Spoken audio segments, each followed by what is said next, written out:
जितना इम्पोर्टेंट पैसे कमाना है उतना ही इम्पोर्टेंट पैसे को इन्वेस्ट करना भी है। इन्वेस्टिंग ही एक ऐसा तरीका है जिसे सीखकर हम अपने पैसे को मल्टीप्लाई कर सकते हैं और असली में असली वाले अमीर बन सकते हैं।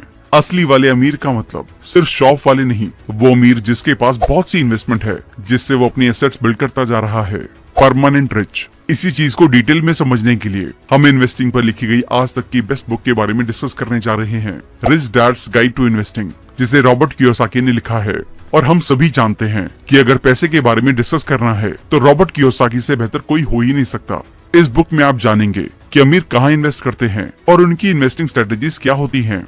आसानी से समझने के लिए हमने इस बुक को 33 इन्वेस्टमेंट लेसन में बांटकर बताया है, जिसमें आप सीखेंगे एवरेज इन्वेस्टर से शुरुआत करके प्रोफेशनल इन्वेस्टर और अमीर बनना, मार्केट में कितने तरह के इन्वेस्टर होते हैं, सफल इन्वेस्टर बनने के लिए क्या जरूरी है, मार्केट में 90% पैसा 10% इन्वेस्टर के पास क्यों है, एवरेज और प्रोफेशनल इन्वेस्टर के बीच क्या डिफरेंस है, अमीर इन्वेस्टर बनने के लिए किसकी जरूरत है, अमीर इन्वेस्टर हर मार्केट में पैसे कैसे कमाता है, चाहे मार्केट ऊपर जाए, डाउन हो या मूविंग में चले। तो चलिए फिर शुरू करते हैं। सबसे पहले ये जानते हैं कि कहाँ इन्वेस्ट करें। ऑथर के रिच डैड कहते हैं कि सबसे पहले इन्वेस्टमेंट के बारे में तुम्हें अपने माइंड को ट्रेन करना चाहिए ताकि आप वो देख सके जो एवरेज इन्वेस्टर नहीं देख पाता। इसके लिए इन्वेस्टमेंट के बारे में किताबें पढ़ें, सेमिनार से नॉलेज हासिल करें और अपनी अकाउंटेंट और ब्रोकर की टीम बनानी चाहिए।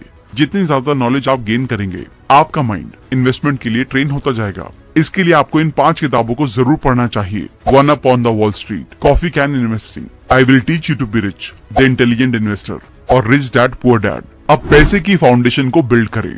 इसके लिए सबसे पहले आप डिसाइड करें कि आप फाइनेंशियली किस ग्रुप का पार्ट बनना चाहते हैं, गरीब, मिडिल क्लास या अमीर। फिर उस ग्रुप में सक्सेस को पाने के लिए जरूरी एजुकेशन लें, प्लान बनाएं और कड़ी मेहनत करें।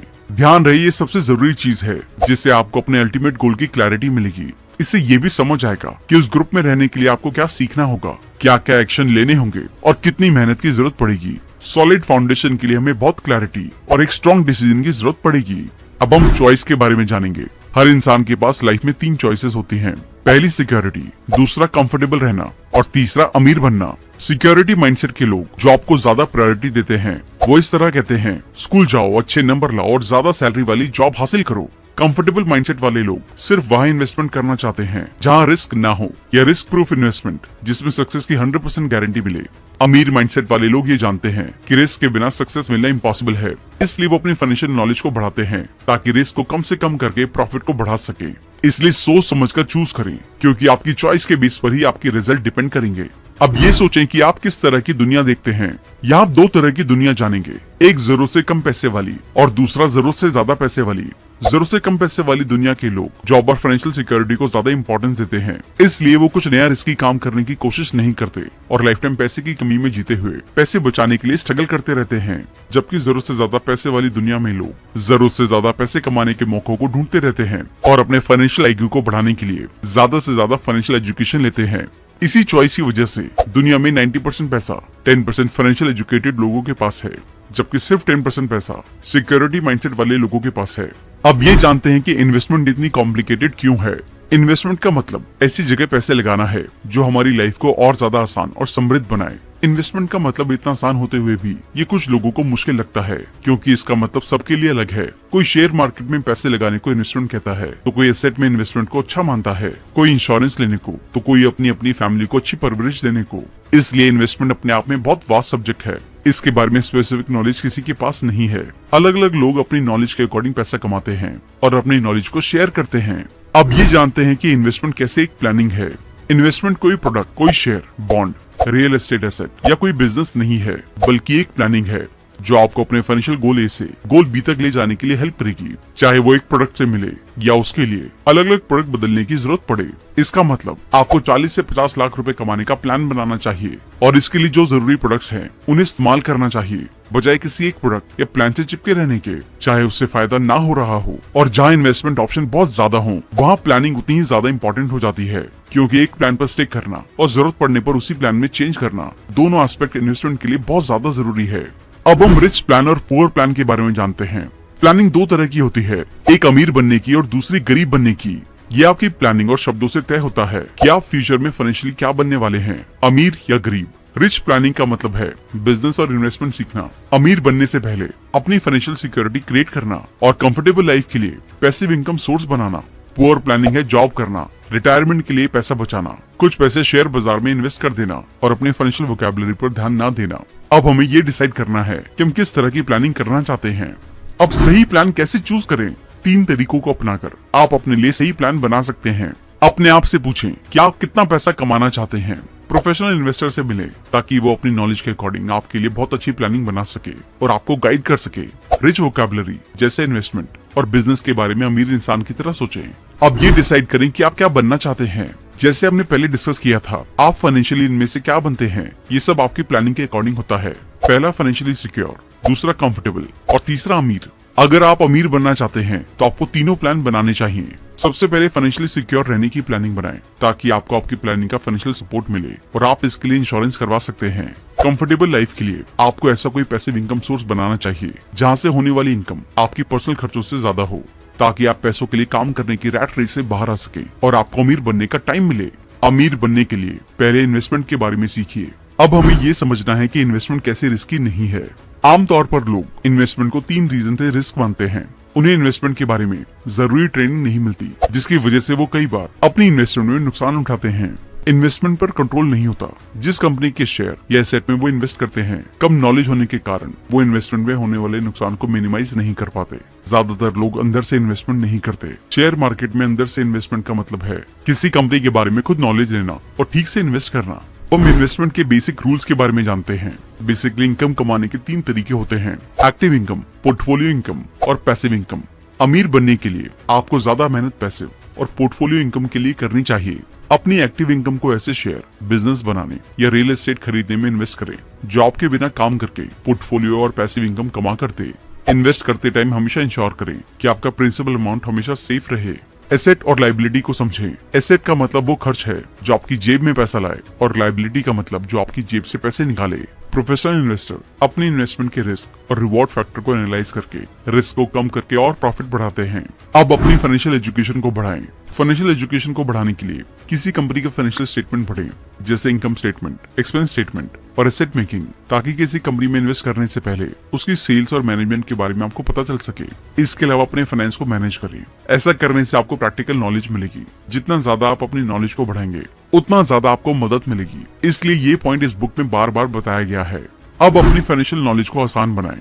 जब कोई इन्वेस्टर फाइनेंशियल स्टेटमेंट पढ़ने लगता है तो एसेट और लायबिलिटी का अंदाजा लगाना आसान हो जाता है। फाइनेंशियल एजुकेशन के लिए ये 2 बातें याद रखें।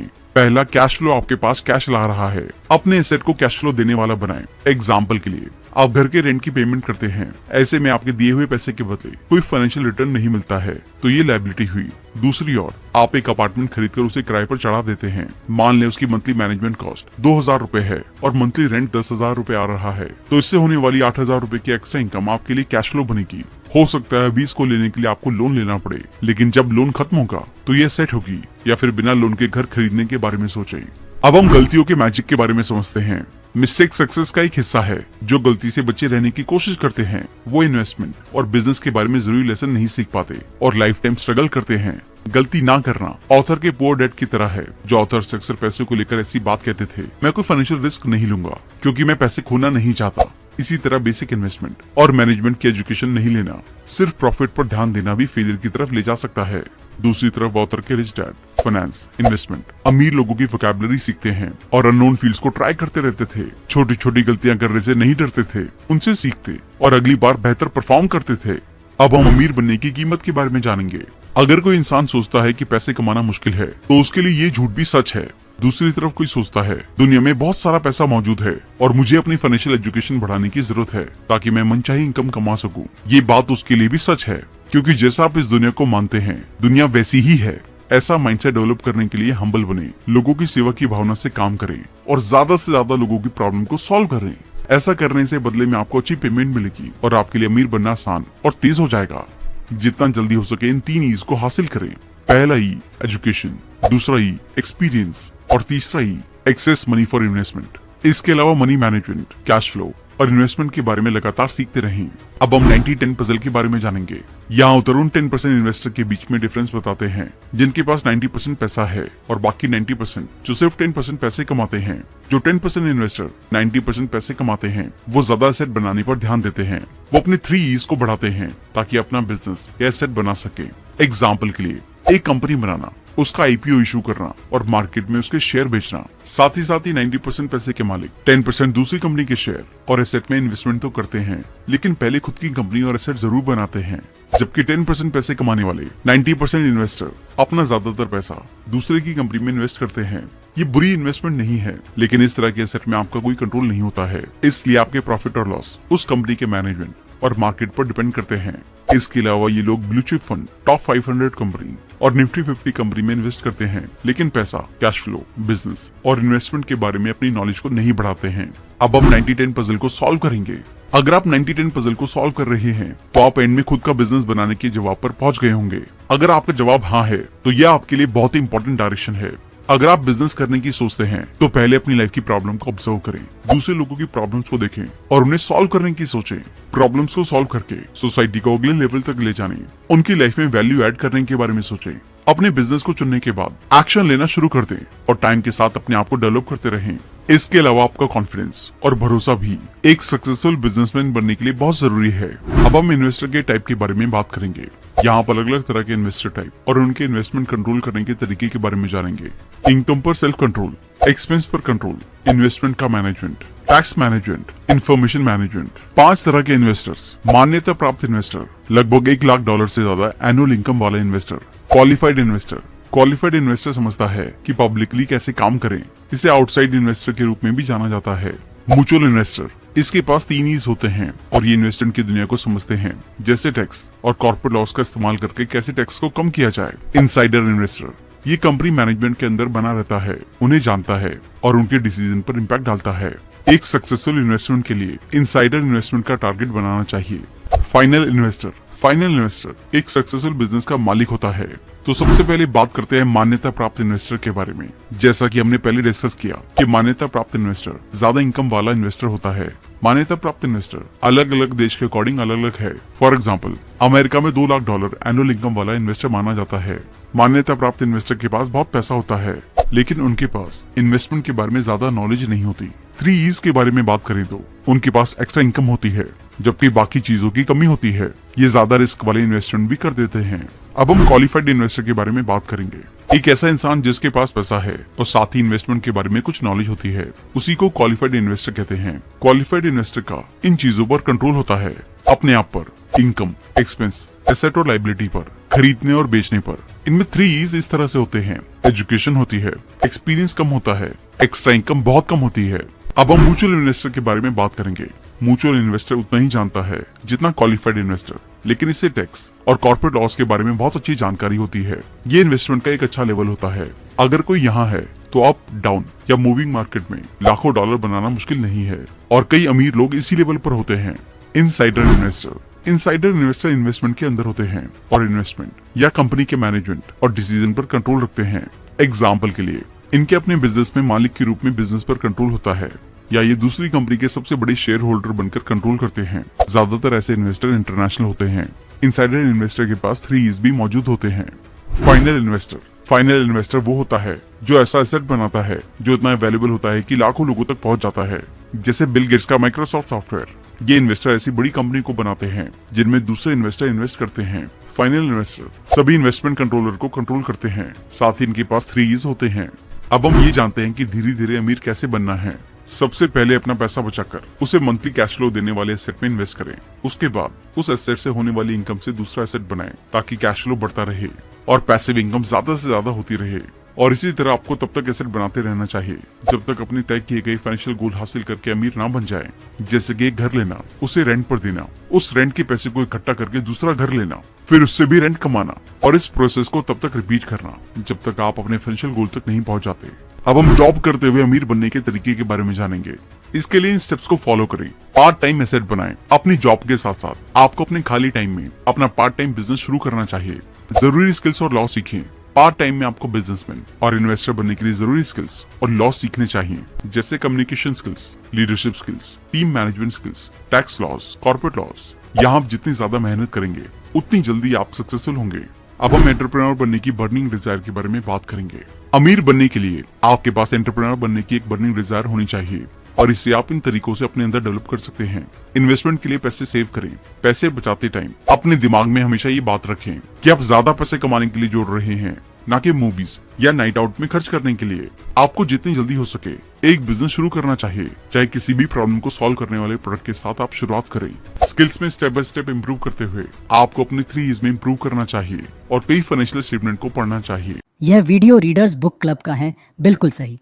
रिच डैड का मुख्य संदेश यह है कि अमीर बनने के लिए केवल पैसे कमाने पर ध्यान केंद्रित करना पर्याप्त नहीं है। इसके लिए हमें संपत्ति बनाने और उसे बढ़ाने की मानसिकता अपनानी होगी। अमीर और गरीब के बीच का फ़र्क उनकी सोच में होता है। रिच डैड के अनुसार अमीर लोग पैसे को अपने लिए काम कराते हैं, जबकि गरीब और मध्यम वर्ग अक्सर पैसे के पीछे भागते हैं। सिलेक्टी के लेता था। अमीर बनने के लिए हमें ऐसी मानसिकता अपनानी चाहिए जो लंबी अवधि में संपत्ति और वित्तीय स्वतंत्रता की ओर ले जाए, जैसे कि निवेश करना, अच्छे कर्ज का उपयोग करना और समय के साथ संपत्ति का विस्तार करना।